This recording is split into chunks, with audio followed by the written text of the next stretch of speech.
Yeah. Quetzalcoatl. Yeah, we have about 40 people who registered. I'm assuming people are going to be on like union time, plus the weather got nice. So anyway, welcome everybody. My name is Cecil Estrada. My description. Oh, you know what? Let's just wait 5 minutes. Yeah, just wait. Let's just wait. I'll just rename my thing. Uh, Usually we don't run into a lot of Yolandas, so it's good to see another. yeah. She's cool. She's cool. If you want to introduce How yourself in the do chat, we get to see participants or? you should be able to if they on Oh, I am. Okay.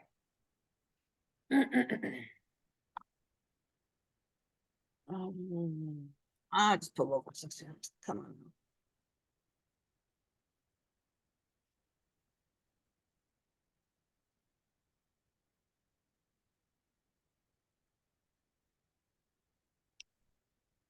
Welcome everybody. We're just gonna wait just because I see people are coming. Welcome, Yolanda. It's good to see you.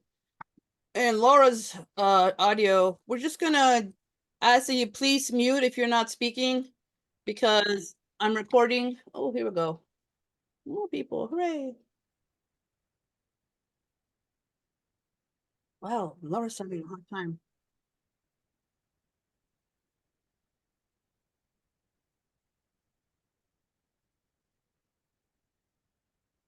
Nurjag, are you Brahim? There's one. Oh, cool. There's one more speaker from Nigeria, but it's like 1 in the morning there. So I don't know that he's gonna make it. And I told him I kind of gave him a pass. But anyway, we are recording. If you want to fix your camera or change your name, however you want to do it. And we'll just wait a little more. Maybe if you want to introduce yourselves in the chat, tell us your pronouns, where you're from.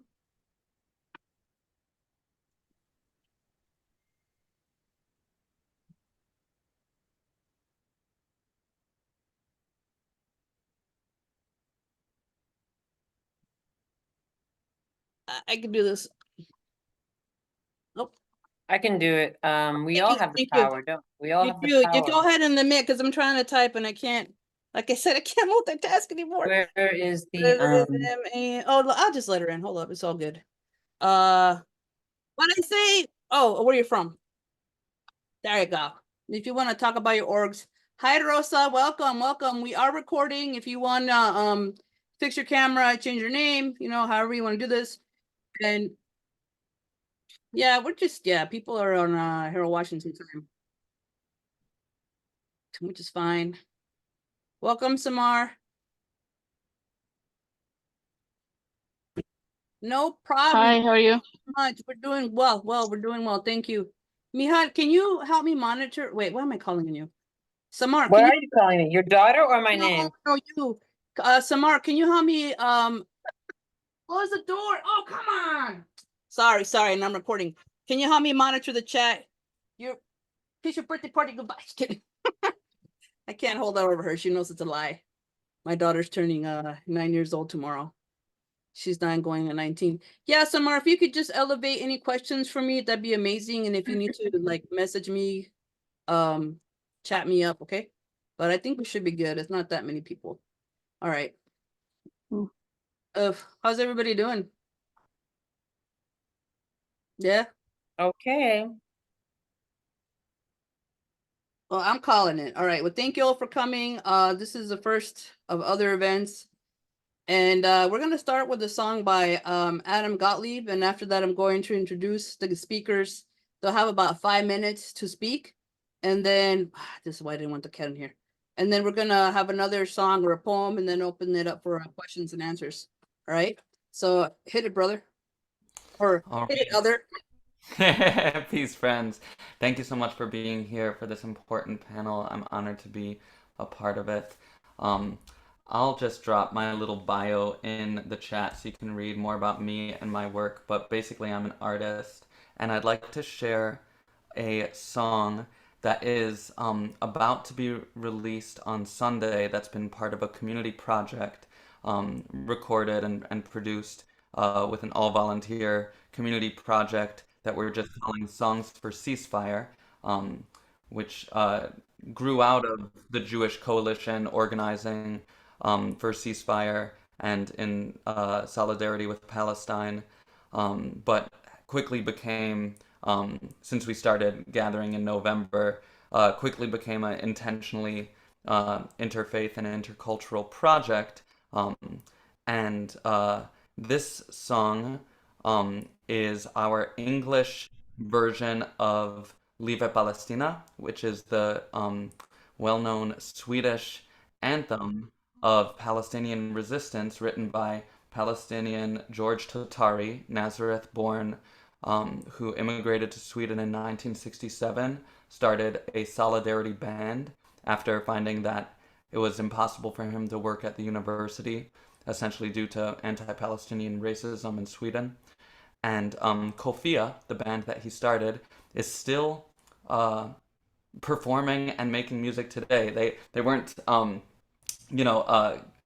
like it wasn't like they have been consistently together for all 50 years since they started, but they just reformed a few years ago, and they have, just survived decades of political repression. And this song has been translated into Arabic and other contexts. But as far as we know, there isn't an English version that we could find until now. And so what I'll share with you is unreleased and brand new. Let me see how to do this. I can share my screen, yes? Did you make me a co-host or enable screen sharing? Great. So what I'll do is I'll share both my screen and my sound. Yep. Yeah. Well, actually, I will just share my computer sound. And while we're all looking at each other, I'll drop a link in the chat which contains the lyrics if you want to look at them. And here we go. This is Live Palestina, Long Live Palestine. Give me a thumbs up when I hit play to let me know that you hear the music. Live Palestina och krossa sionismen. Live Palestina och krossa sionismen. Live Palestina. Live Palestina. Live Palestina och krossa sionismen. Live Palestina och krossa sionismen. Long live Palestine.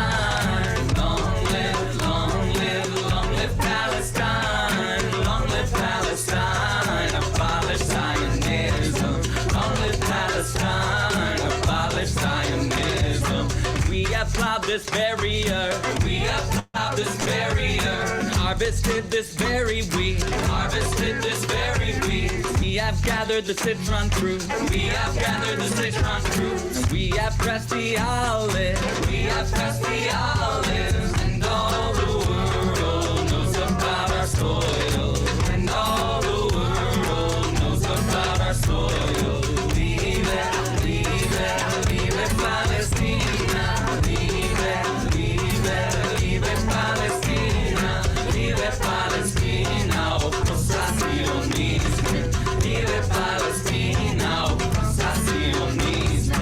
We have thrown our stones at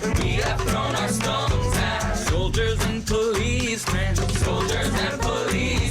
and we've resisted genocide,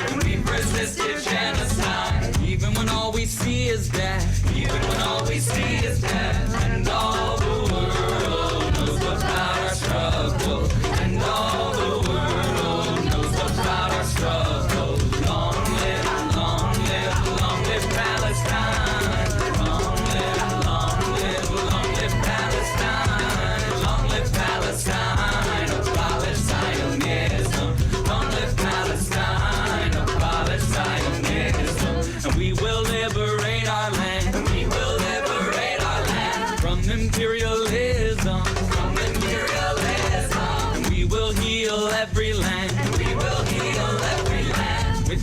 Mutualism,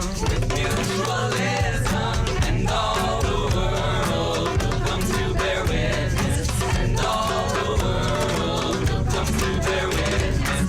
Long live Palestine. Long live Palestine.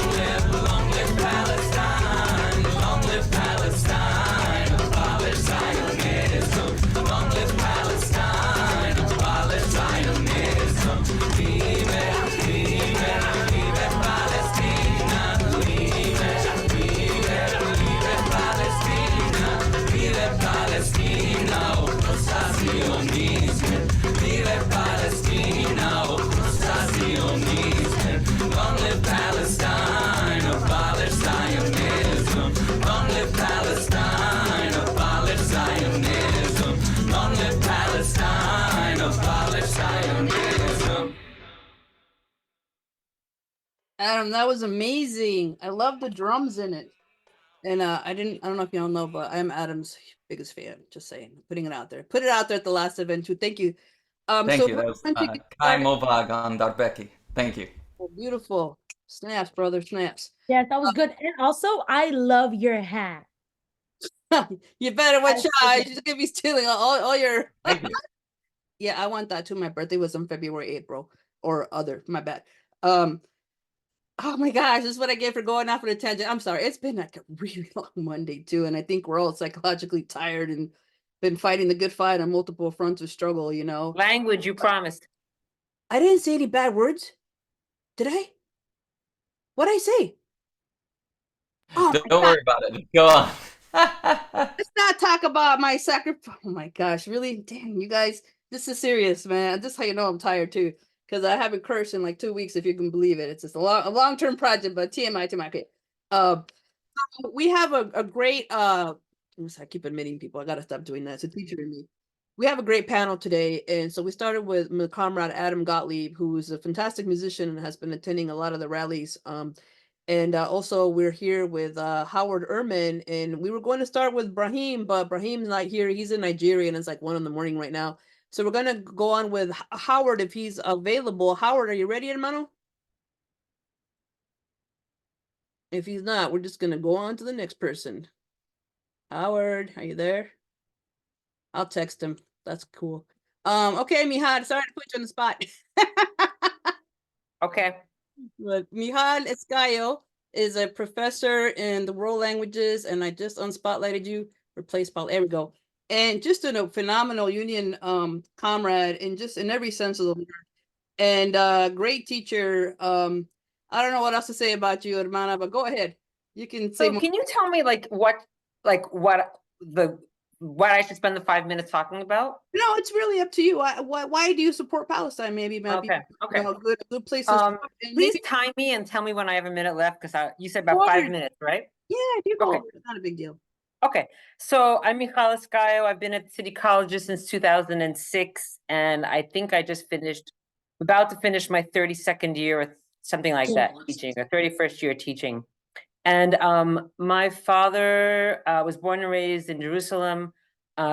His birth certificate says British Mandate of Palestine. He was born in 1931, we think 30, 31, or 32, one of them.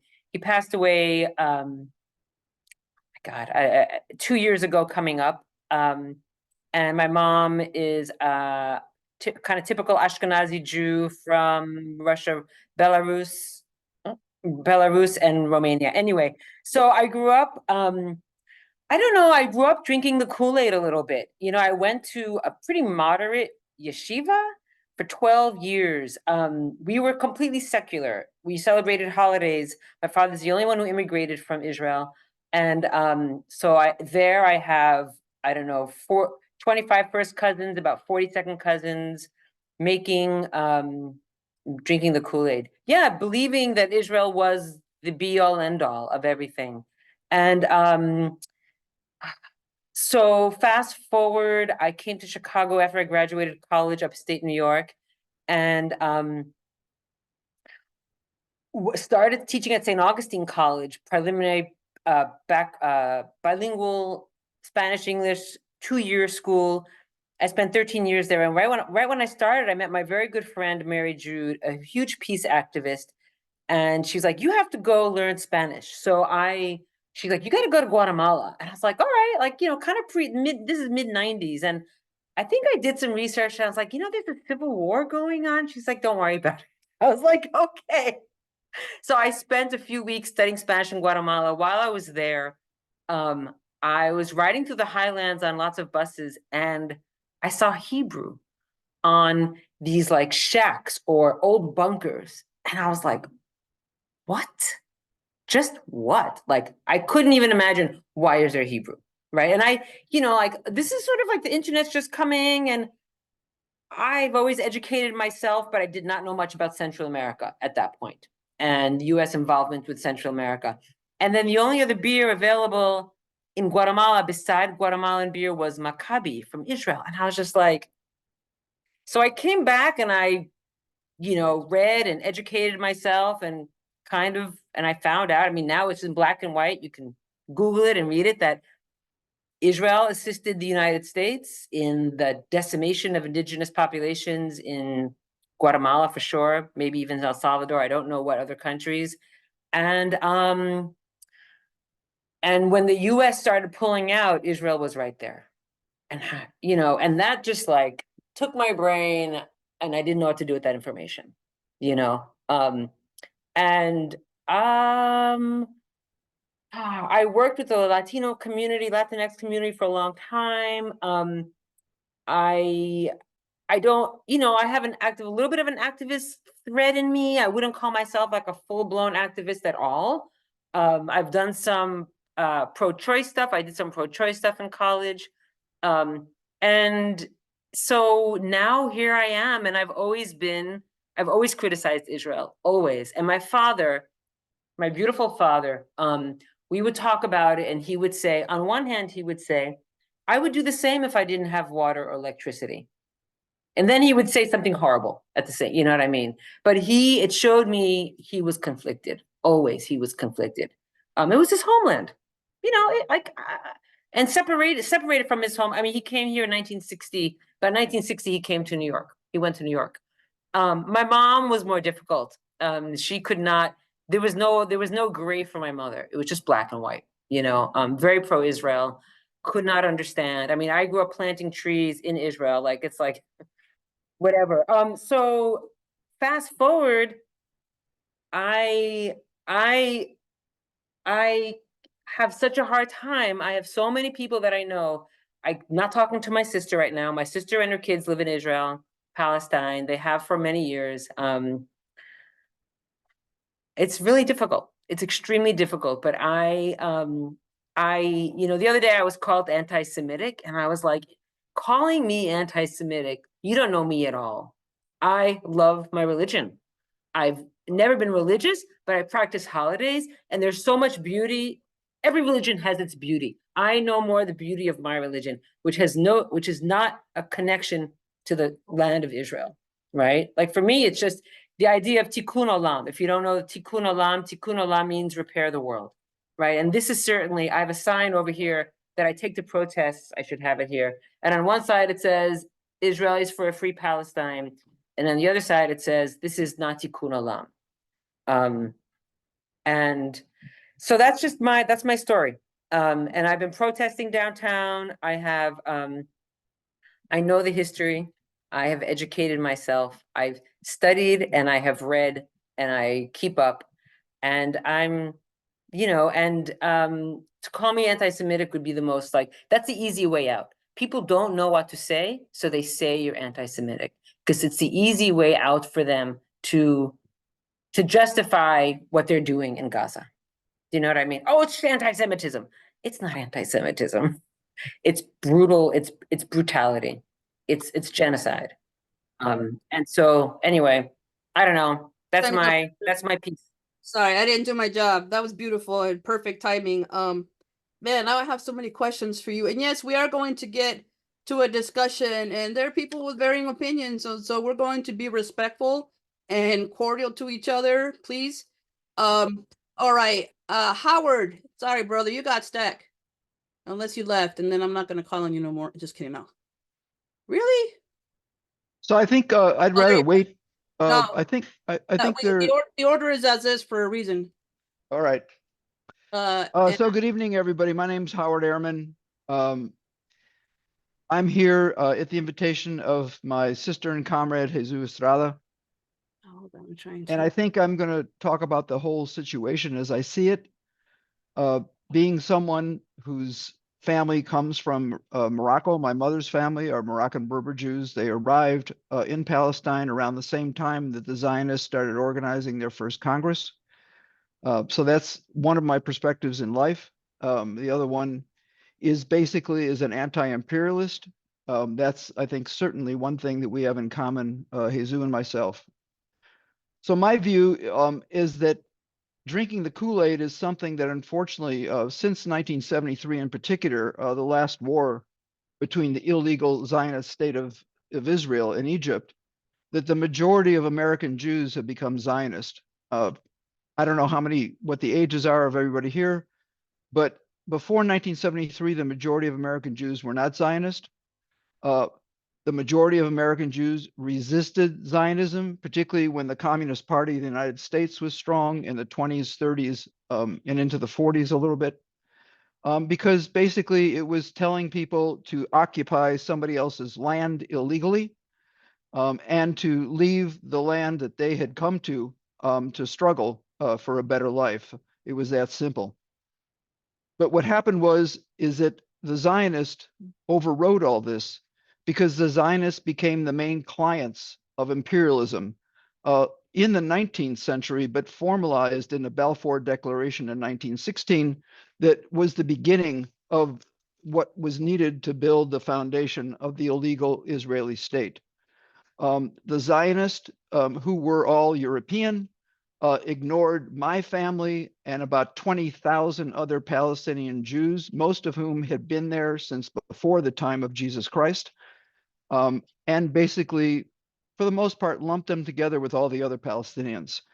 Language is important here because before 1948, everyone in Israel, what we now call Israel illegally, was a Palestinian. There were Palestinian Christians, Palestinian Jews, Palestinian Muslims, of course, were the majority. And that's important because the word Palestine was taken from the Greek occupation, millennia ago, and people all lived together. There was some intermarriage, not a lot, but there was some intermarriage, and people lived next door to each other. This is the way it was in the entire Middle East, in other places where people lived. This is the way it was in Morocco, for example, where the Israeli government made a deal with the King of Morocco, and the IDF literally invaded Morocco with the king's permission and at gunpoint forced Jews onto buses, onto overloaded boats, to populate Israel with more Jews in the 1950s and 1960s. So what does that mean for today? We really have two choices here. Are we going to unite with the Palestinians, the diaspora all over the world, and the Palestinians in Gaza, in the West Bank, in Lebanon, where I got this kafia in 1973, working as a fourth-year medical student at the University of Illinois at Chicago, in the largest Palestinian hospital and refugee camps at that point for 4 months. And are we going to unite to not just oppose the state of Israel, but to oppose who's funding and who's giving the bombs and who's been doing this for over a century, and that's the US government. So I think we need to up the ante. Marches are great. Meetings like this are important, but we're going to have to take a lot more nonviolent direct action to disrupt the functioning of capitalism and imperialism throughout the world, but particularly in the US and Europe. What does the future hold? The future holds that now every day officially by both the Palestinian Red Crescent, by the Palestinians who basically report the health statistics in Gaza, there are at least a dozen children dying.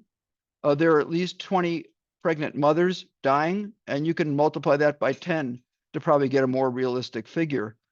Starvation is being used more than any other time we have ever seen in war in history as a tool of genocide and a tool of ethnic cleansing.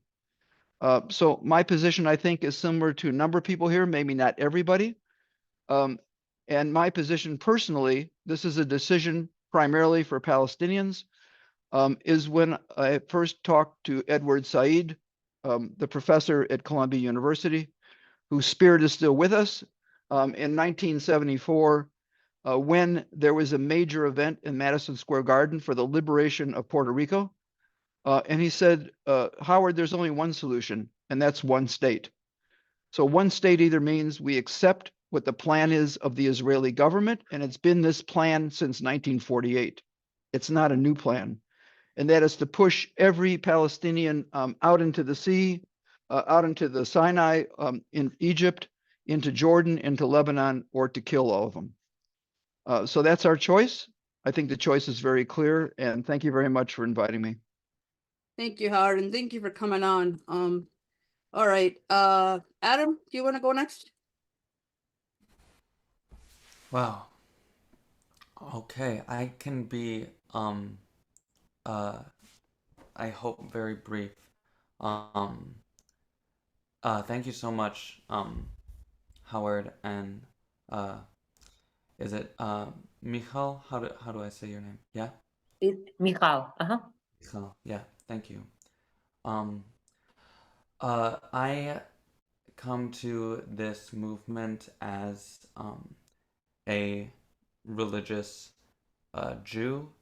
I wasn't raised um, particularly religious, but I came to identify that way later. For uh, 8 years now, I have worked for Tzedek Chicago, which is a Jewish congregation based here in Chicago that was founded on core values of justice, equity, and solidarity.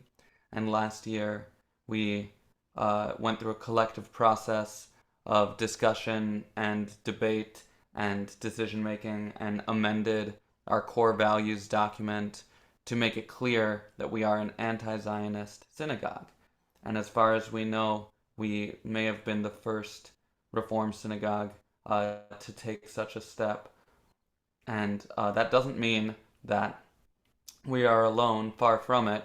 There are, as has already been said, and always have been, strong anti-Zionist Jewish communities as long as Zionism has existed, which is not even that long.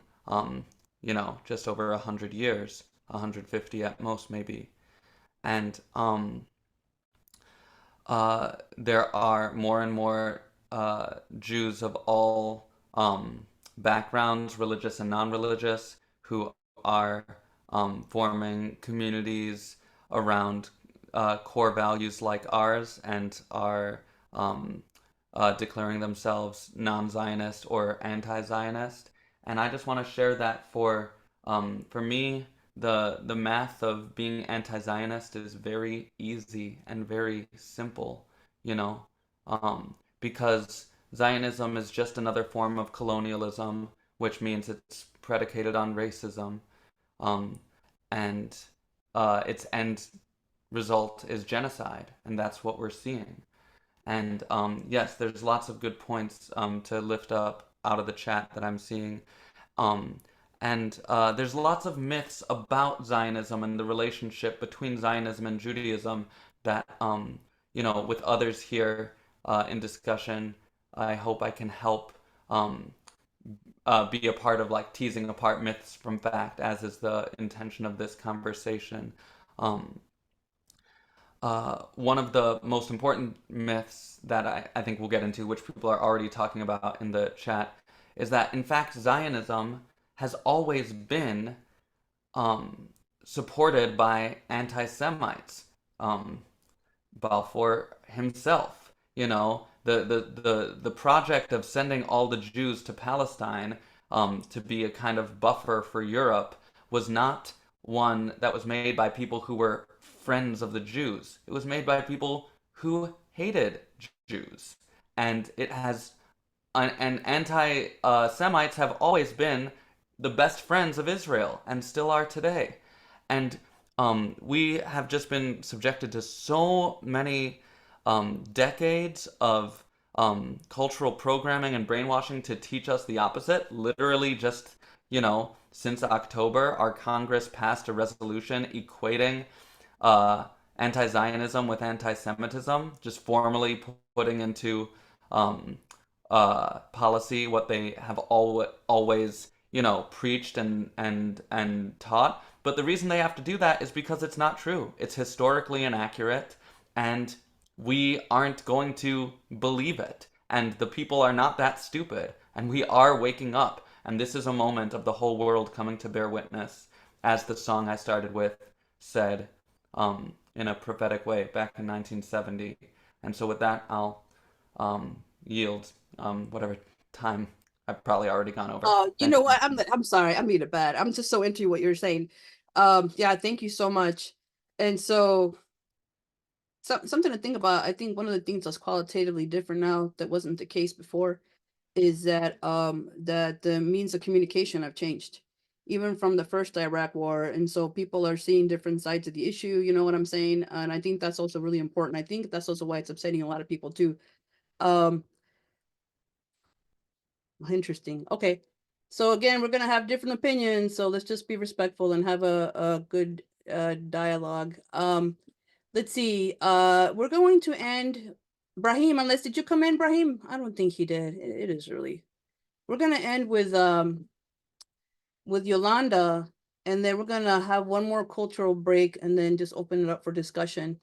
And Yolanda, where'd you go, Mija? I'm right here. Oh, there you are. Okay, got you. Hello everybody. My name is Yolanda. I am a Palestinian Mexican organizer, born and raised in the city of Chicago, only because of diaspora reasons, only because of imperialism and colonial projects like Israel and the United States. But my family, my dad is from Palestine, Petunia to be exact, right next to Ramallah, and my mother is from Monterrey, Mexico. I come from a big family, a huge family of political freedom fighters and freedom fighters in the same. Some information about me is I am radical beyond belief. I wake up every day and I tell myself, good morning. I look in the mirror and I tell myself this, good morning. It's time to wake the beast up and slay him. This is what I tell myself when I wake up. And I plan on slaying the beast with a sword so we can chop him up and feed him to the poor. This is how I wake my day up. So I am radicalized beyond belief. We'll leave it there. But I have been advocating and for Palestine since I was very, very young. Zionists have tried to attack me since I was very, very young. That includes taking away scholarships, my freedom to education, my freedom to speak and be who I am. I even had ex-IOF soldiers in the United States of America try to rip off my hijab. I used to be a hijabi. I'm not anymore because of safety reasons like this. I've had Zionists attack me and on public transportations try to descarve me, literally murder me. And just like how they've done to Palestinian children in the West Bank and in all over stolen Palestine. I recently returned home to Palestine this past summer, and it was a world-changing, world-shattering experience. There's not enough words in English that could describe my trip. Returning home was healing, but also very traumatic. I watched children younger than me, younger than my nieces and nephews, be inflicted with horrible pain by IOF soldiers by just trying to go to school or just trying to go to worship.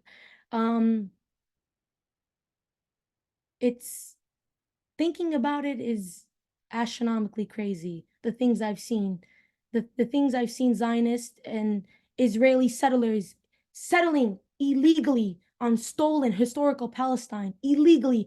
I think that is a key word that a lot of people do not stress enough. This is illegal settlements. Every single one is an illegal settlement. They are all on stolen land. They are all settlers. They call themselves settlers by choice because they had to settle there. It's not their rightful land. They had to settle in this land. And another little myth and fact, Palestine wasn't the first location this Zionist colonial project wanted to take place.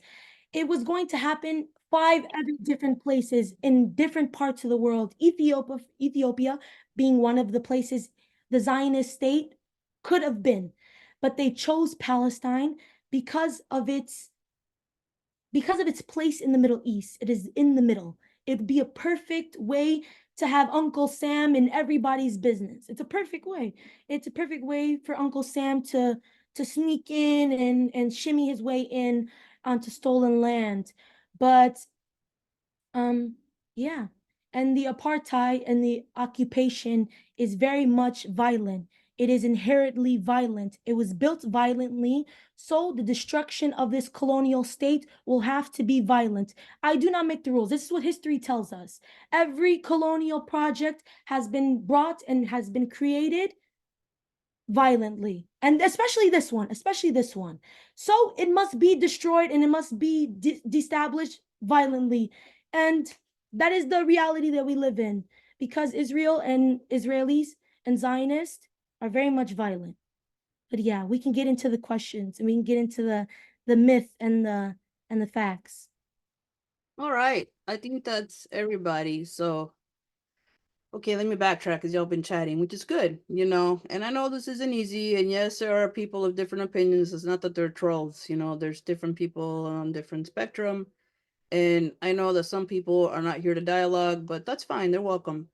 Um, there was a Laura, go ahead and speak your question because I already lost it. And then this is how we're gonna do it. If you want to speak, raise your hand or say stack. I was gonna see if Samar could help me, but actually, Adam, can you help me keep track of the chat, please? Thank you so much. So Laura, why don't you state your myth, and then I know Howard answered in the chat, but I want to hear what he has to say. It wasn't really a question. I was just pointing it out.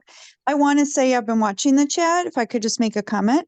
And I do see some of the things that, that have been put in are, I suppose, what I would consider myths, but you know, not necessarily. I maybe don't even know the answers to some of the, so I'm hoping that those who do, you know, can provide counterpoint or information to some of the things said, can like just go through some of those, especially Pardis, if I'm pronouncing your name, like I've seen you put a lot in there.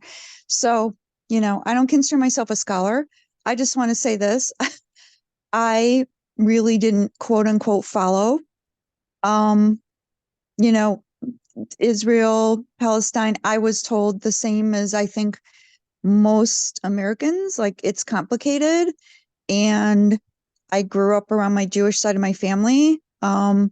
You know, I was always more liberal and I would be like cornered by the most conservative one, you know, who became a Republican, who anyway, I'm going off on a tangent. I'm just, when this happened, I wanted more information and I realized I had been very one-sided. And I went basically asked my friend who has been fighting for Palestinian rights for a long time, because I knew what I had grown up with. So I like downloaded, I said, okay, what documentaries, what can I see? So, I mean, I would say 90% of what I've learned has been since October 7th.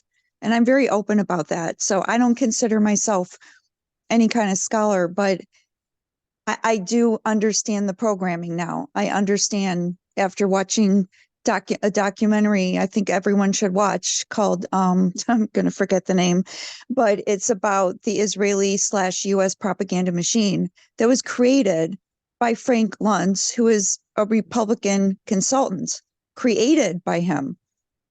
You know, so this incestuous relationship is really horrifying to me. I feel like Israel's our shadow government, frankly. And yeah, anyway, all right. I didn't mean to go off. No, but the original question had to do with Zionists, and the myth was that there were more Christian Zionists and Jewish Zionists or something. No, it's not a myth. I was saying because Howard was just focusing on Jewish Zionists, which I understand you were, but the reality is that there are more Christian Zionists. That's the reality. Okay. And I'm not saying like to dispel, you know, the power of Jewish Zionists by any stretch. I'm just saying we always have to recognize, and I think it was answered. Oh, it was, like, but I didn't want that topic to get left out. Yeah. So people are chatting. Okay, Howard, go Yeah, ahead. thanks. Yeah, I just want to raise something I'm sure a lot of people here already know. The Zionist project, since the 1870s, when Theodor Herzog, who by the way was converted to Lutheranism at the time when he started this, a very upper middle class publisher from Vienna, Austria, got involved because of the Dreyfus case. Zionism has never been about saving Jews.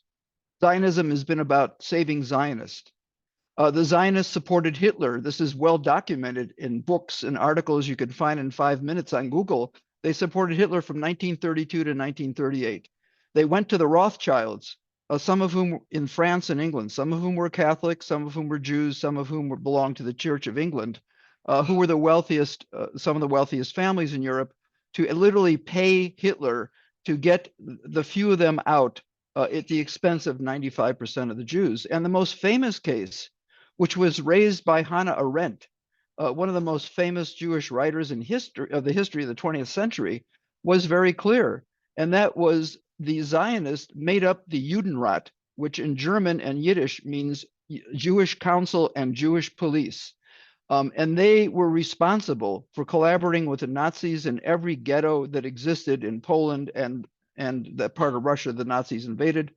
And as soon as the resistance got their guns and rifles through the sewers of Warsaw from the suburbs, the first thing they did was to kill all the Zionist collaborators.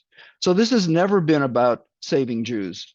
It's been about using 95% of Jews for their colonial project. I want to say one thing. These comments are getting a little hate-ish. There's a lot of hate in this. But I want to say it is one-sided. We are anti-genocide. We are anti-occupation. We are anti-killing and slaying of innocent children, men and women. Yes, it is one-sided in that aspect. I am a supporter of my people, and I support the self-determination and their longevity in their land, rightfully so. So yes, it is one-sided when it comes to the point that we are anti-genocide, anti-colonialist, anti-imperialist.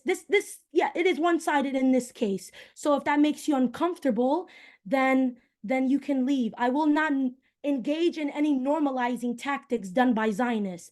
This is not why I'm here. So if you want to normalize genocide and the killing of innocent men, women, and children since before the day of October 7th, since 1948, you can go do that in the comfort of your own home, but not here. We will not be normalizing colonialism and occupation. We will not normalize that. So we shall continue. Yeah, so here we go with the why are you supporting Hamas? We're not supporting Hamas. To be against genocide is not to support Hamas. But let's talk about that relationship, because we have people here that think the conversation is one-sided, and that's fine. You can have your opinions. We're here to learn from each other, and if you can substantiate your position, by all means, and you're welcome to speak up. You have something to say. I mean, these people didn't come here with an academic discussion. They're talking about what they believe in, right? Yeah, you don't have to leave, John, by all means. So John has a question, but let's talk about this Hamas issue. What regarding the October situation? I'm sorry, I'm forgetting October 7th. What is the relationship, and what is your opinion about Hamas? And this goes for anybody, not just as panelists. This is supposed to be a roundtable discussion. Who wants to start? Okay, Do I'll you start. want like a background? Sorry, go ahead, Yolanda. So there's this famous Zionist argument, October 7th. It didn't start on October 7th.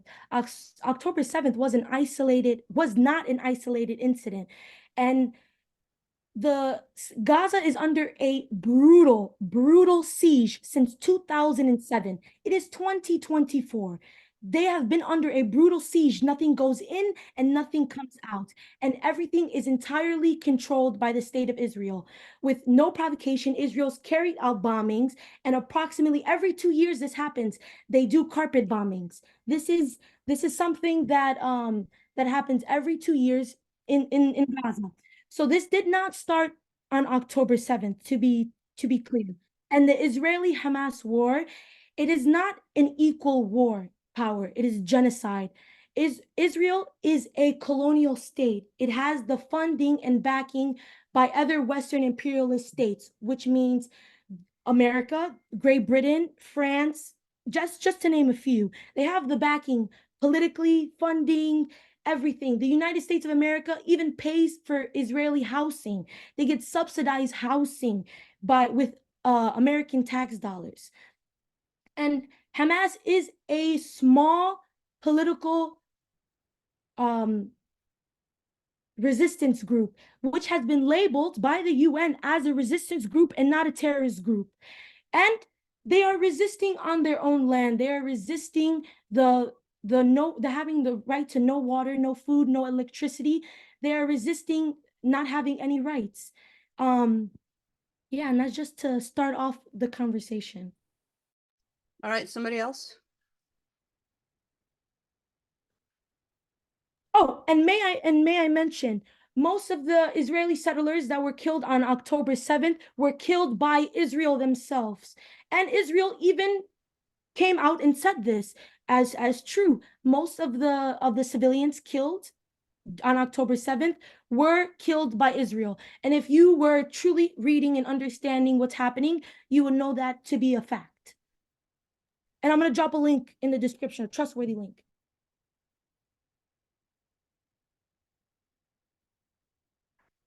Yeah, Juan, go ahead.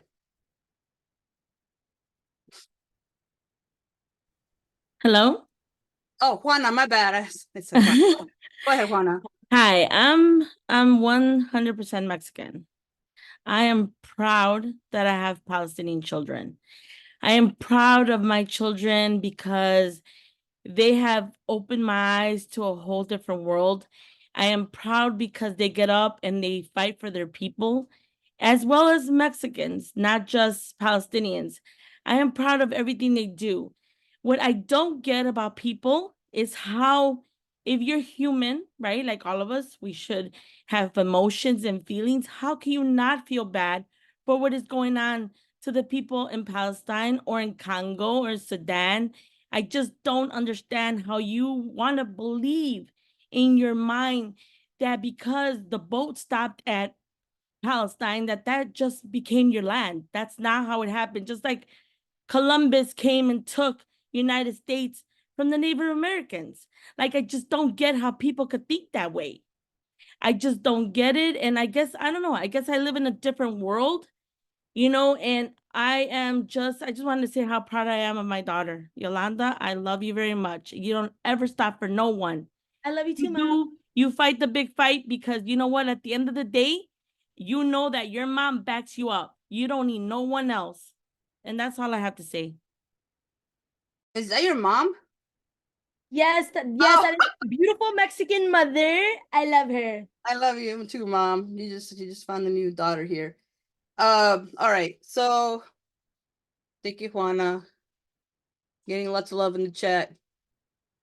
Beautiful, beautiful. But yeah, a lot of us don't understand the idea of a colonizer because we are the colonized, and we cannot. Me personally, can never place myself in the colonizer's shoes because I was born and I was raised as the colonized, and I'll probably die.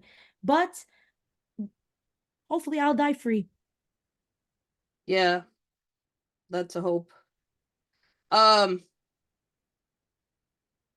So it says U.S. is a colonizer country. Somebody else want to speak up? I seen a lot of people commenting. I see Howard has his hand up. Go ahead, Howard. Oh, Well, just real quickly, I just want to clarify history in the present time. The Hamas, like Hezbollah, and I want to be just real transparent.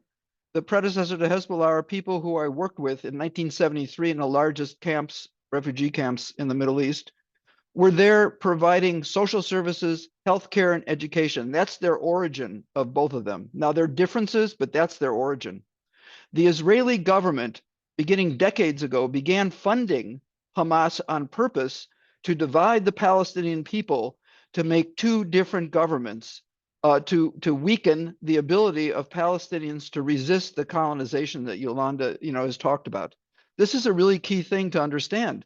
And then when they weren't serving their purpose anymore, they did the same thing that they've done to everything, whether that's Saddam Hussein or anybody else. They're not serving our purpose for U.S. imperialism, so we're going to go after them. So that's the origin of this. You can, again, find this in well-documented things on the internet or any other place.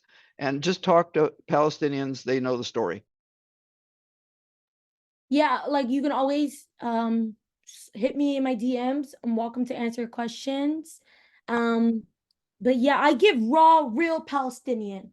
I give the real story and nothing but. So if you're ready to hear the real story, then yalla, come. But if you're not, then stay.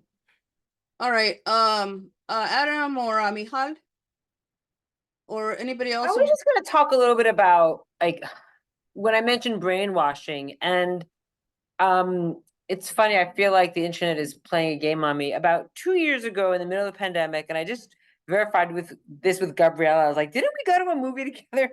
So there was a movie, and I need to call Gene Siskel and get the name. But I like, okay, so my father died about almost 2 years ago, and starting in the fall of 20, I made 5 trips to Israel back and forth in about less than 2 years.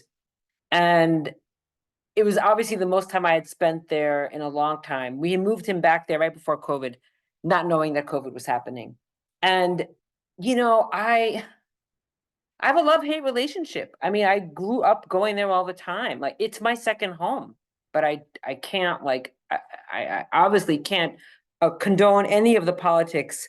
So I was just like, I was listening to music one day, and I was like, God, it's in the music. It's everywhere from the moment you're born. And so I'll get the name of the movie and I'll share it. From the moment you're born, the music and the war images start, and you are taught about the heroes of the IDF, and it's in the music, all regular music. It's all this. It's like we would sing the national anthem of this country all the time, everywhere, in school, in college, in games. So, it took me, like, of course I've been there a million times, but on those last trips, I was like, oh God, it's everywhere. It's the music. And so the movie is incredible. And it's really focused on the lives of about 4 or 5 folks that, had to go be in the army. And the only way out of the army in Israel is to commit suicide, go to jail, leave the country. Right. And so the movie followed these 5 individuals. And it's just the brainwashing. And if you haven't seen Israelism, it's okay. It was showing. Have you heard about Israelism? No. Have you heard about? Yeah. So it showed at Landmark a couple of months ago. It talks about what I'm talking about. It talks about how you go to the day camps. I never went to the day camps because I just went to Israel as a kid. You go to the day camps and you learn the music, and then you do some dancing. And, here there's free media in Israel, but it doesn't seem like it. Do you know what I mean? It just doesn't seem like it. And I know, I mean, like, I've asked the people, like, what are they seeing they're not really seeing the damage. I mean, or they don't want to see it. I mean, there's plenty of protests in the streets happening all the time. There's so many anti-government. There's Breaking the Silence, which is a group of ex-IDF soldiers who are organizing. They're Standing Together, which is a group of Palestinians and Israel's working together. And it just shows you something when you cannot even talk about peace initiatives. I was texting my niece right after October. She was like, peace? Peace with who? So this, like, the trauma, and they have experienced trauma. Everyone's the trauma that the Israelis have experienced. For them, it's like it's world ending. To give you perspective, do you know what I mean? It's world ending for them. I'm not for me, for them. Their perspective is world ending, and that's the reaction, and that's the conflating anti-Zionism with anti-Semitism. And, it's, for me, it's extremely painful. I have a lot of family there, it's extremely painful. As a person that also has a lot of family in Palestine, in historical Palestine, my father, my grandfather, and my great-grandfather were exiled, never to return. My father has not returned. My grandfather died before he could return. My great-grandfather too. And there's a lot of talk about Palestinians only wanting to kill Jews and us being anti-Semitic at the core, and that is our only goal. I want to tell you, this is the furthest thing from the truth. The furthest thing from the truth. I know a lot of anti-Zionist Jews that have been to Gaza and were welcomed with open arms. Not one hair on their body was ever harmed. This is not an issue between Muslims and Jews, or even Christians and Muslims and Jews. This is not a war of religion. This is a war between a colonizer and the colonized. That it's not even a war. It's not a war. That's a horrible word to use. This is a genocide. And you know, to say that, like, to weaponize the Holocaust in the chat is beyond crazy and anti-Semitic in itself. And honestly, it's kind of baffling. Some of this chat is hard to read, but yes, this is the furthest from the truth. This is not an issue between religion. This is an issue between the settler and the person of that you're settling they're in their home. That is what this is. To say that only Palestinians, our only goal is to kill all of the Jews, to say that is crazy. To say that we are anti-Semitic is crazy, because we in itself are Semitic. Arabic is one of the oldest Semitic languages in the world. So, yeah. And my last name is Judah. I don't know if you guys could read that. My last name is Judah. Calling me anti-Semitic is an actual joke. But continue. Okay, so yeah, it's a shame. We'll talk about this after. So John, where is he?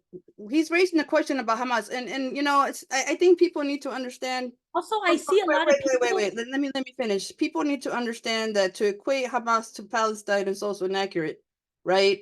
Just like I don't know that you would be related to your prime minister that's practically a fascist. Come on now. People have been concerned about him for decades. Tell me that's not true. But I do think that what like the situation about women being raped and the horrible things happened in Israel. Can you speak to that?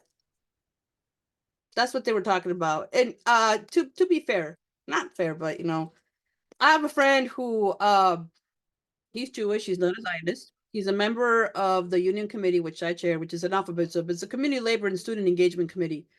And what he was saying was, I don't want to participate in any of these activities because both sides are lying. And I was like, what do you mean both sides are lying? Let's hear what you got to say. And his main thing was the article that Lisa was raising from The Guardian about women being raped, right? And so he's like, I don't want to hear it. You want to talk, you know? Of course, it's a very narrow way of seeing things, but that's kind of what he said. So what do we know about what really happened when Hamas attacked Israel? Somebody else? And if you don't know, you don't know, right? But if you do, you know. I have been speaking a lot. I will let I somebody know. Howard or Adam. Yeah, I think what we know, if people had not seen a couple of days ago, the Intercept story brought alive by Democracy Now!, I would really recommend you watch that to realize that this is all one big made-up lie in which the New York Times recruited Israeli reporters who had never been reporters before or had no experience doing investigation. Please watch Jeremy Scahill's. It's about 15 minutes, basically, you know, exposing this in great detail. The New York Times is guilty of complicity. It's a Zionist newspaper, basically, that's supporting the U.S. imperialist project, and that's why it made this up, you know, at the behest of the Israeli government and Zionists in the United States. Just to add on to that thought, Israeli leaders, these prime ministers, Netanyahu himself, other political leaders, have literally called for the raping of Palestinian children and women, have called for the justification of their rapes, have literally tweeted this online. This is online. You can go on Twitter and read this for yourself. Have called for the raping of men, women, and children, and for the sexual dehumanization of these same people. And just to show Just a couple of images. These are Israeli soldiers holding up clothing of Palestinians. This is what in bombed homes. So after they bombed, they would go in, they would see if anybody else was alive.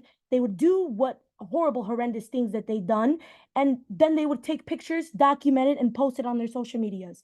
These are the actual genocidal animals that we are talking about. Yeah, and I think they were asked not to post any more social media because, I mean, look at the number of protests globally. And, one of the things that, again, I think is qualitatively different is how the media is finally giving Palestine a voice, because it didn't in the past, So I don't know if you can speak to that. And yeah, I recognize that, like any system of government, the news is going to report what they're supposed to report. But anyway, go ahead. I have a story. And when I went to Palestine this past summer, my aunt, my Halto, told me this story. She is older than the state of Israel, alhamdulillah, and she will witness a free Palestine in her life again. She told me this story before the siege on Gaza. This is before the siege. This is before 2004. Like, this was early 2000s. In Palestine, there used to be a lot of women only salons. You can own, like, there was a lot of Muslim in the area, or a lot of Christians, but they were and Jews alike, they were very religious, in the sense where a man can't give these services to you, or like you want a woman feel comfortable in a woman only space, right? In the West Bank, and in occupied Palestine, there were many salons, many salons, and there was a pattern that the Israeli government, the IOF, and I call them the IOF because they are the Israeli Offensive Forces. They do not defend anything. They are not defending anything. Blank. That is just blatantly. The IOF, they would come into these salons right when they open. So they would. My aunt had seen this with her own eyes, and they did this to every single salon. So when you go to Palestine now, you don't see any just only women salons. There's men working there too to keep the women safe. But the IOF, they would come, they would hold the owners by a gun, like point blank, and they would force them to take like services. They would be in the back of the salon, like they would set up shop, and they would drug the tea, the shay of the women, and they would lock the store. They would close the store up, and they would take pictures, unsolicited, unconsented photos of these women naked and doing horrible things to these women. They would use it to blackmail these people's families, their husbands, into forcibly selling land. So a lot of people that tell you, I bought this land, they bought it illegally. They bought it through blackmail. They bought it through bribery. No Palestinian will just sell their land. It will either be life or death for them. So this is another instant where it's just not October 7th. We are talking since even before 1948. This is a newer colonial project that is only about 76, almost 80 years old.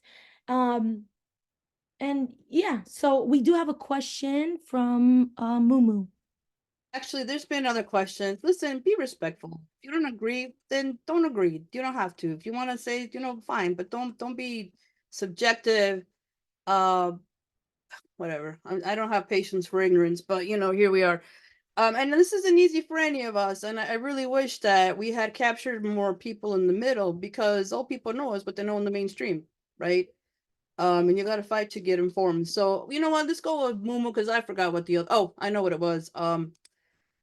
There's a chant that says every time the media lies, a person in Gaza dies. People don't make chants for no reason. Like, this is a very much accurate chant. But go ahead, Mumu, you had your hand raised. Yeah, Mumu, go ahead. I forgot what I was going to talk about. Hi, I want to thank everybody that spoke. I have a number of things to say, so bear with me, and if you need the order of when in which I said it, just let me know. So let's go. Okay, So I have a question that I want to be answered after I'm done speaking. Please, I'm so sorry. I'm terrible at pronouncing names. Mikhail, can you Michal. Mikhail, sorry. Can you please answer the question after I'm done speaking? Why do you still call it Israel when it is Palestine? A lot of us feel like that's erasure, but I'm gonna continue what I'm saying and then I'll let you respond, please. I'm reading a lot of the comments and I'm hearing about Hamas and rape and all these other things.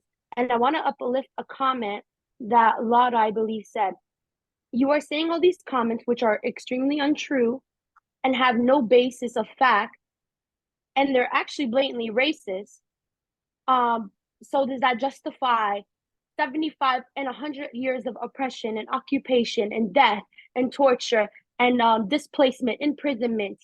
And I'm talking about of normal people. I'm talking about of children. Yes, Israel holds children. Let's talk about that. Actually, I'm going to go off on a tangent because there's so many violations and war crimes that happen at the hand of Israel with our funding, with our tax dollars. Yeah, John and the other person, I'm gonna call your names. I'm not as noble. I'm not gonna be like, oh, I'm gonna dance around people's names. John and Pardes. I'm sorry if I'm gonna pronounce. Actually, I'm not sorry if I mispronounced your name because you're blatantly racist and you're literally drinking the Kool-Aid they're talking about. Like you're taking propaganda and not knowing the facts. But let me talk about imprisonment. You are the same type of people that would support slavery. You're the same type of people that would support Nazi Germany. Yeah, you are, because this is genocide. Oh my God, there's so many things to be said here. There's so many things wrong in this chat and so much education that I can't fit into a 3-minute conversation breakdown because it's like that ridiculous, y'all. Like pick up a book. But okay, imprisonment. In Israeli judicial system, what is not even justice, almost everybody they do. Okay, so let's talk about it. They take kids, they kidnap kids and they put them in prisons and put regular ordinary people into prisons, even if, and just for being Palestinian. Let's not even talk about crimes. I'm talking about being Palestinian, walking on that land because they want to remove indigenous Palestinians. So they do imprison children for throwing rocks. So I said earlier that we don't even Palestinians don't even have a military. I'm sorry, once again, don't even have a military, don't have an army. So they're individuals that are resisting a colonial regime with rocks. So they get in prison like that. And a lot of these kids, a lot of these people that are in prison, most of them deal with some type of sexual form of violence at the hand of those IOF soldiers, which means Israeli occupational forces. Yep.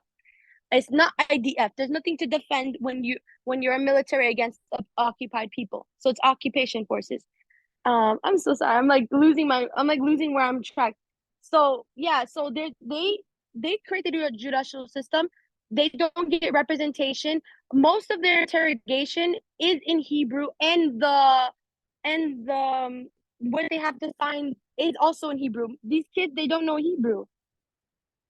I know it's my bad. I'm sorry. I'm like losing my track because y'all are like enraging the fuck out of me in this chat. But yeah, free fucking Palestine. It's a corrupt system, and power to the people. Thank you so much. So yeah, let's try not to get subjective. I mean, it's hard not to. I am very passionate myself, and I'm not Palestinian, but I'm not pro genocide by any means. So okay. So Joe wants to know how do you? But she did have her question to begin with. I think What? The question of why does she call Palestine Israel? Oh, right, Mihai, and then we'll get to That was the question. I call it both. Sometimes I forget. That's all. I usually call it Israel Palestine. Sometimes I just space. That's it. Thank you, sister. Whew. So John wants to know, how do you respond to the fact that the UN recognizes Israel as a sovereign country, member state, or the International Olympic Committee for that matter? Just curious. That's a valid question, right? Because it has been doled out after, well, whatever, 1940. So anybody want to answer that? So the reason why the UN, this is gonna sound crazy, but this is what it is inherently. The UN aligns itself with colonizers and colonizer points of views. So the reason why they accepted Israel as a sovereign state is because of this reason. And because the American government, just like the British government and the French government, the three main colonizers, I'd like to call them three musketeers, because that's what they are. They have their hands in everything, and whatever they say goes. See how a lot of times when the UN is voting for a ceasefire, and how America has been vetoing it week after week after week, and it has been no ceasefire because America has that one veto. It's because of that same reason. Like, nothing happens just for no reason. They align themselves with colonizers and colonizer values, and that's what you get, a colonizer. But that's the short, simple answer to that question. Anybody else? It doesn't just have to be the panelists. Let me see. All right. Oh, so gosh darn it, I lost it again. You know what? I gotta start writing stuff down. Well, so you raised an interesting point about how the US has voted against a ceasefire. And what do you think about Biden saying that he's going to consider a ceasefire resolution before Ramadan? He's doing that just for optics. He knows that politically he is in trouble. That man is in trouble. He's in deep, excuse my language, shit. And by everybody, not just by anti-Zionist Jews or just by Palestinians or Muslims or anybody that doesn't want to see a genocide unfold on their screens with their tax dollars. He knows that it's bigger than that. His issues and his fish are bigger than that to fry. And he's saying it just for optics. It's psychological warfare. Zionists have gotten amazing. They're amazing at psychological warfare. The way you give them an inch and they will take a mile, I swear. But he's saying that just to make people think that, oh, I'm not that big of a guy, like I'm not that bad of a guy, like me and Netanyahu, we actually like disagree. I actually hate him, like I actually dislike him. That's just for optics. These colonizers, these genociders, like they have the same goals, they want the same things. If he wanted a ceasefire, it would have happened. It would have happened the moment. If he wanted it 100 days ago, it would happen. If he wanted it yesterday, it would have happened. Just like how it took him a couple hours to drop aid as if it was the Hunger Games. If he wanted something, it would have happened. And his vice president has been calling for a ceasefire for multiple weeks in a row. And everybody, even the media outlets, have been ignoring this. I didn't know that. This is not just for no reason.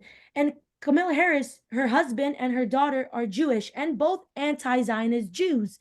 And, these things are just not for no reason. It's very much, it's a game of checkers, of chess, not checkers.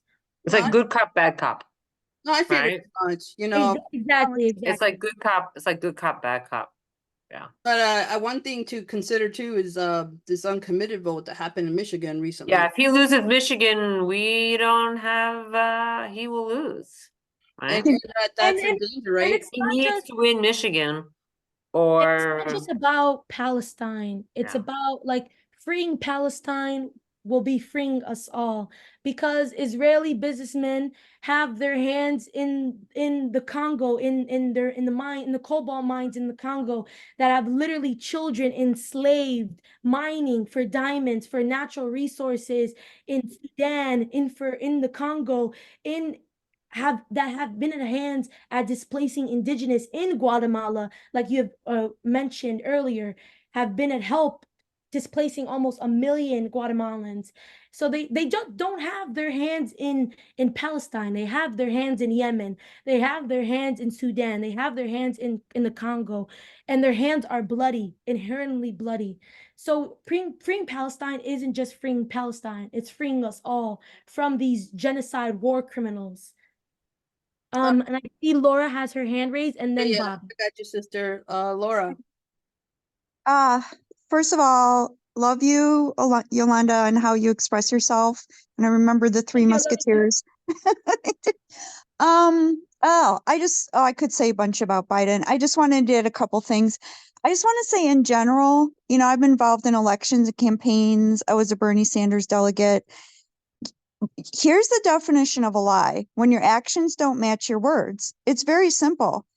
Think about it in your relationships. And I don't want to like make, our politicians more into like parasocial relationships like a lot of people seem to have already. But to me, I can see a lot of parallels in relationships. And it doesn't matter what Biden says. It doesn't matter what they say in the campaign trail, because literally our two-party system is set up so that they're like donors fund both parties. They always hedge their bets. They have enough money.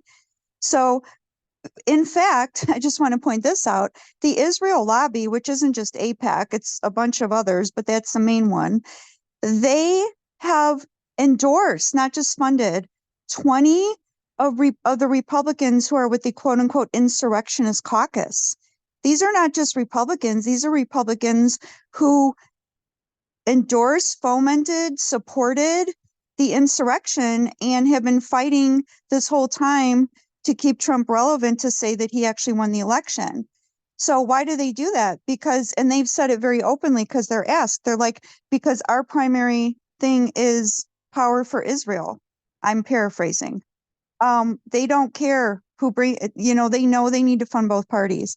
So ultimately what needs to fall is this disgusting two-party system that upholds capitalism and toxic capitalism. I will not say I'm a total anti-capitalist. I'm very close to it, but so I call it toxic capitalism. But capitalism only exists because, in the way it does, because it is powered, energized, created by racism and the patriarchy. So, we're seeing, I think, in terms of this, what's going on electorally, I actually think people just need to get very comfortable with being uncomfortable. There is no answer to this, because we have been in this situation a long time.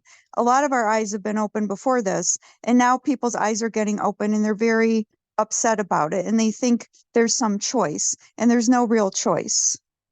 That's interesting. And yeah. Okay. So then let me see. I apologize. If you lift your hands up and you don't like keep them. Yeah, lifted, I think Bobby Yeah, was. let's go, Bobby. I think Tamara was first, but Bobby, Samara, then Yolanda. Go ahead, Bobby. Yeah, I just had a question. You characterized the recognition of Israel as being by the colonizers. So I just wanted to know how you mesh that with the fact that the Soviet Union, which was the champion and funder of anti-colonial movements throughout the world, recognized Israel 3 days after it declared its independence. So how can we say that their founding was just by colonists when the anti-colonial power also recognized them? Good question. I didn't know that. I would have to read more about that to give you a good answer. But the reason why this is Israel is very much a colonial project. There is no like if, ands, or buts about that. It is a colonial project. They themselves have called it a colonial project. They themselves set up settlements, which is literally how colonization works. Illegal settlements, or whether they want to call them illegal or not. They have been funded by the Three Musketeers, as I call them. They have been backed by every single colonizer on this earth. So whether or not a anti-colonist party says, hey, these people are allowed to be a sovereign state, to be honest, it doesn't quite matter to me. Their opinions doesn't matter whether or not they think Israel is has a right to defend themselves. States do not have the right to defend themselves. People do. States have obligations, and they have an obligation to not be violent, to not have a brutal occupation. They have the obligation to not murder and slaughter and imprison children. So, yeah, I hope that was a good answer. Somebody But I else? talked too much on the topic. Anybody else? Lou, are you trying to answer this question, or are you asking another question? I'll jump in here. Okay, and then I got Tamar and Yolanda. I think, yeah. First of all, the situation after the Second World War was very complex. you have to remember the conditions under which that happened.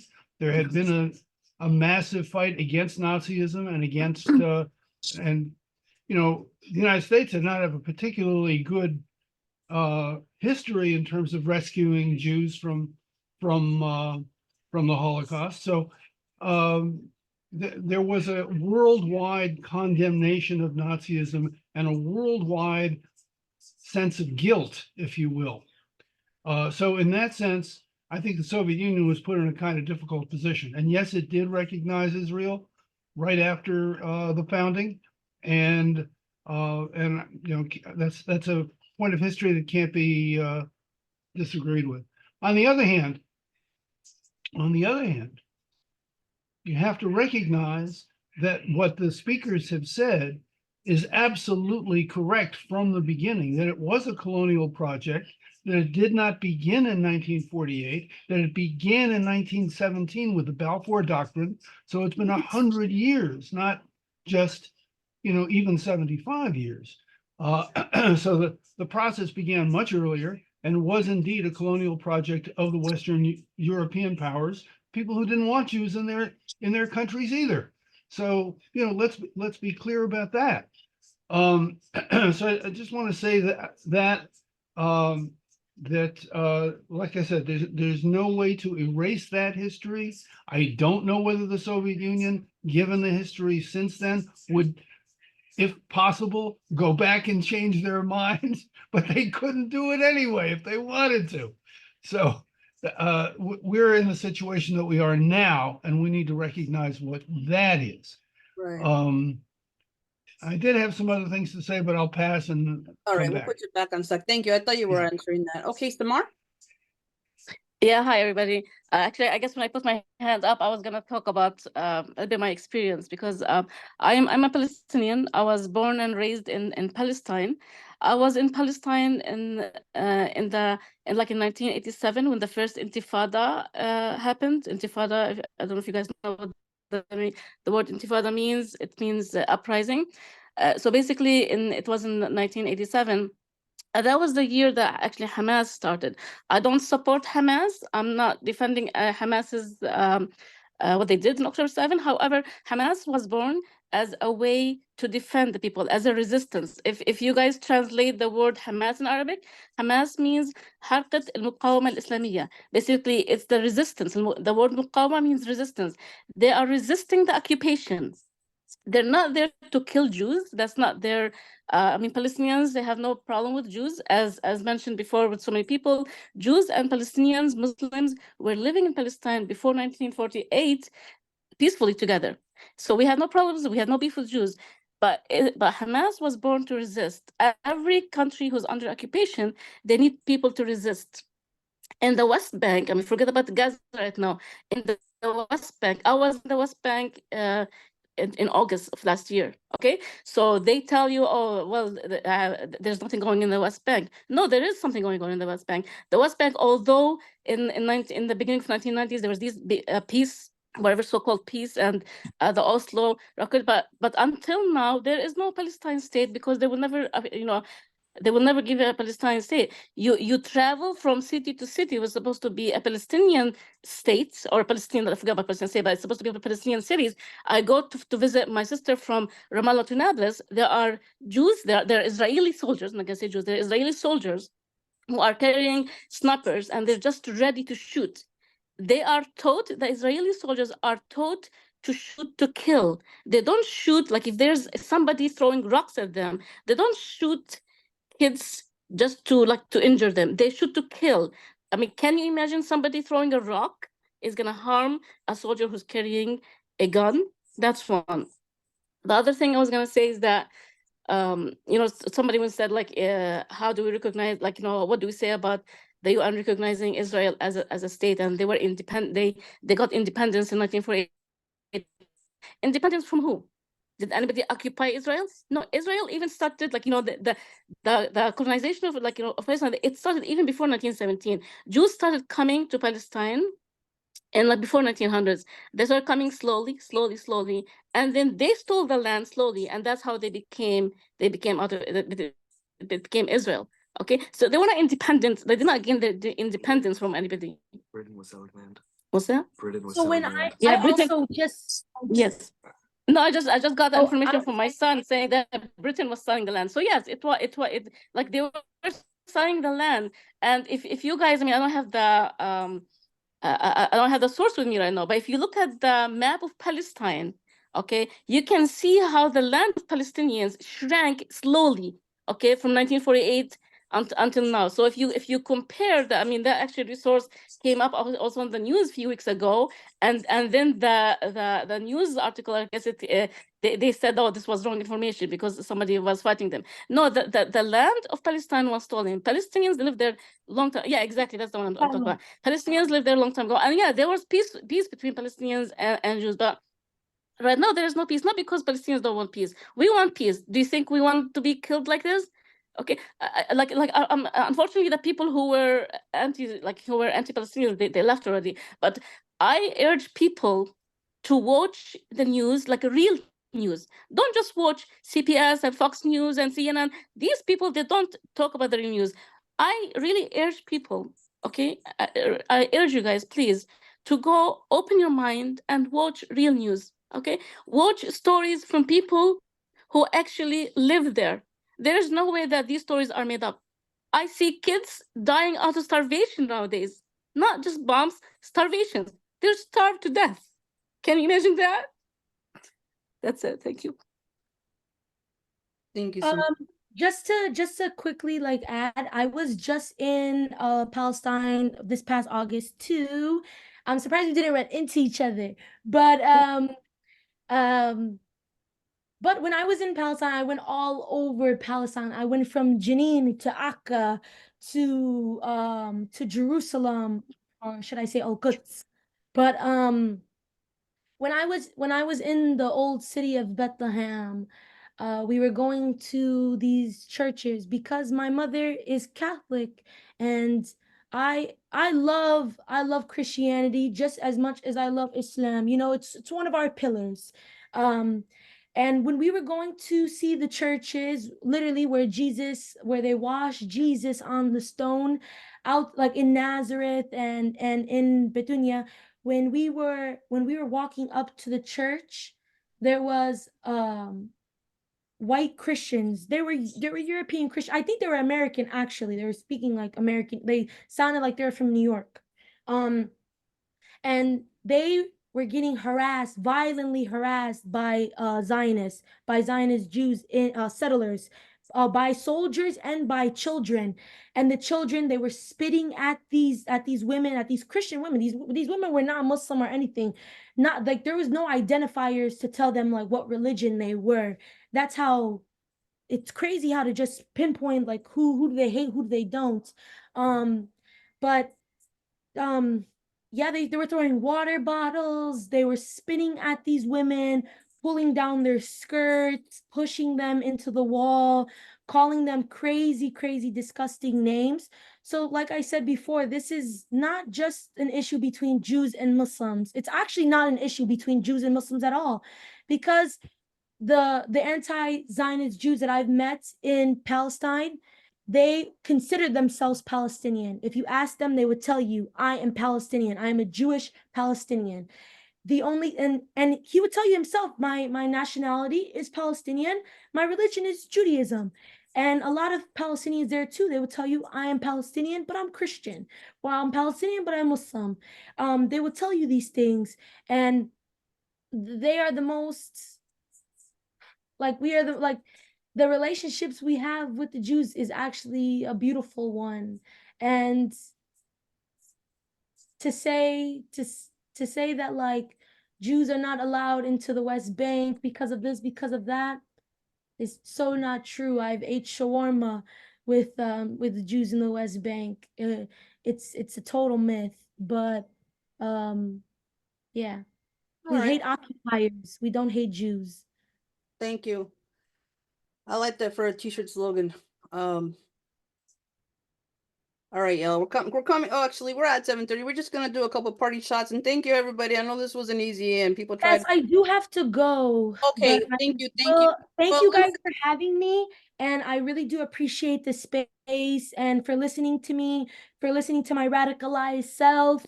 Yeah, I appreciate you. appreciate the space in general.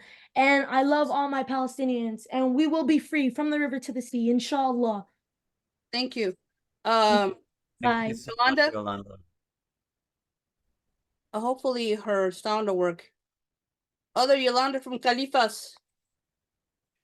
She may have left. Oh, you have to unmute, Can you sister. hear me now? Can you hear Yeah, me go now? ahead. Go ahead. Yes. Okay, I wanted to say something. It's important. I read the internet news on my phone. It said about 3 weeks ago that the Judge Robertson, the head of the Supreme Court, he said they were going to have to support Trump. This was 3 weeks ago because people were angry and he was afraid of the violence that would ensue. Today, they said that the Supreme Court ruled unanimously that Trump can run for office because legally, after the Civil War, you cannot disqualify somebody from running for office. I forget the exact reasons. The reason I'm bringing this up is what made those judges think twice was the violence. That's what they listened to. That's what Hamas had to resort to be considered by finally the administration for a dual state, Israel and Palestine. Where that's going to end, I don't know. The only thing I'm trying to say is that there's a saying, you fight fire with fire. I'm not saying I'm for violence. I'm not saying I'm against for violence. When the time comes, I'll be ready to fight. But what I am saying is that I see the Palestinian women. I see at night, I close my eyes and I see them. And they're scared and they're hungry. And I see a man eating a cat. He's going to eat a cat in Palestine. Now, what I'm trying to say is, I was up for a dual Palestinian Israel state like the Communist Labor Party, the Legal Revolutionaries for New America. But when I see that people, no matter what they are, don't care about the deaths of all those Palestinian people, then I feel like saying only Palestine. I've attended meetings, I've attended protests, and I don't know what the future is going to hold. But the only thing is for this country, like they said at the meeting on the 11th of February, to make Gaza the reason for a revolt, then I support that because it's inhumane, it's immoral, it's just fascism to let what's going on continue. I don't know what the next steps are going to be, but I do hope that the Jewish people, the Muslim people, the Arab Jews, the Christians, I hope the world, I hope the administration ceasefire, and I do hope that this movement does do something quickly because too many people, one Palestinian dead is too many people. But Hamas had to, and I saw what Yolanda Judah was speaking about. It was in the internet news. A guy from Hamas, he said they made mistakes, that it was Israeli soldiers that killed a Palestinian. Are you meeting out, sister? It's always like that, right? Yeah, it was the Israeli soldiers that killed all those people at that October 7th. But they had to, Hamas had to resort to what the capitalists resort to, violence to be heard. All right, thank you, Yolanda. I'm glad your sound worked. Okay. And if you don't mind muting out, Yolanda, because it's a lot of background noise. Go ahead, Lou. Thank you, sister. Yeah, well, I'll try to be really quick. I just want to go back to a couple things that was said earlier and try to wind it up. One thing was about why use the name Israel, and there really isn't any reason anymore to use Israel. There might have been at one time, but there really isn't anymore. And I know that, I mean, you know, there is such a thing as the Israeli state. We can't deny that, but it is, I think, more accurate to call it the Zionist entity. I think that's a more accurate kind of description of what we're dealing with, just to make it clear that it is really legitimate. And the other thing that I wanted to say is that every time there is oppression, resistance, it breeds resistance. And the resistance is not always clean. It's sometimes messy. It's often messy. It's often stuff that we don't necessarily want to see take place. But you can't blame the resistance when the resistance was caused by what existed before. And so I think that's the way, that's one reason why I don't even, in anything I say about Palestine, I don't bother to say, well, I disagree with Hamas, or I disagree with what they did on October 7th, or it was all horrific. There is a reality that you have to recognize that caused this process, just as there was a reality that caused the Native Americans to respond, just as there was a cause that resulted in the Watts Rebellion of 1965 and 1992. Many instances like this, what I'm talking about, we just have to recognize that what is really the ultimate cause and why we have to be involved the way we are. Yeah. I'm done. Thank you. Adam, close it out for us, brother. Okay. Thank you, friends. Thanks for staying a little extra. I know I have to go after this, and we probably all do. I really want to say thank you, Samar, for your testimony, what you shared. In many ways, that was like the heart of tonight's conversation for me, and I wish that some of the folks who were kind of our trolls at the beginning had stuck around to hear you. I think this has been a really fruitful conversation for those of us who know something, and as well as hopefully for folks who are newer to these conversations. But I think one lesson that I'm taking away from this is that conversations like this need more structure and more clear goals. If one of our goals was to have people who were really in need of the kind of education that we provided tonight to get it, I think an honest assessment is like, we have to be honest about how well do we meet those goals. I think I'm proud of us for like protecting each other and like standing up and saying, hey, that's offensive, that's racist, like the things that were being said in the chat were truly outrageous, but the result was we kind of chased away the very people who needed what we were giving here, right? And so that's not like a criticism so much. I agree, brother. I think I agree with you 100%, Adam. It's a real question for all of us as to how do we do that.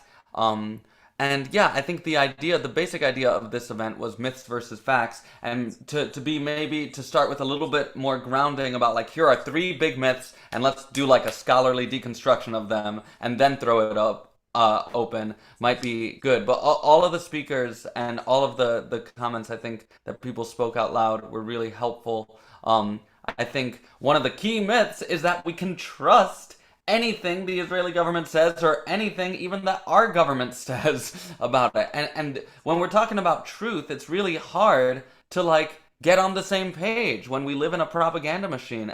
And so having some clear structures for even understanding that propaganda machine is important. And then yeah, the other big myth that I would love to talk about in a future event is like safety, right? Like the question of Jewish safety or anyone's safety, like, and how the Israeli state, doesn't really keep anyone safe, right? Yeah. Yeah, no, I agree with you, Adam. I think really who I was hoping would come were people who really didn't know what was going on. I mean, it didn't seem like people here are they already are set in their beliefs, and I understand that and I respect that, But so we'll keep the conversation going. People were saying, why didn't you have a Jewish speaker? Yo, Adam, Michal, I don't know any, I'm not friends with any pro-Israeli people like that. But listen, Bobby. No. No, This but was what I'm saying is if they want to speak, I'm not opposed to that. Let's be academic about it. And I agree with you. Yeah. I agree that we should have concrete myths. I thought people were gonna raise more myths, but I tried, but it's just it gets so emotionally charged, And I think that's what's difficult. So anyway, I want to thank you all. I think overall it was still a good conversation. You know, It was I think this wonderful. could be the start of, and then let's keep it going. Let's make it more structured, more academic, more planning, and we'll continue on. You know, so Yes. people feel comfortable coming. All right, thank you so much. I appreciate all of you. Much love. I know you all got to go to meetings, and I'll see you and bring Chicago home in struggles. Bye. Yes. Thank you. Thank Thank you for pulling us together, Jesus. Hey, thank you, hermano. Thank you.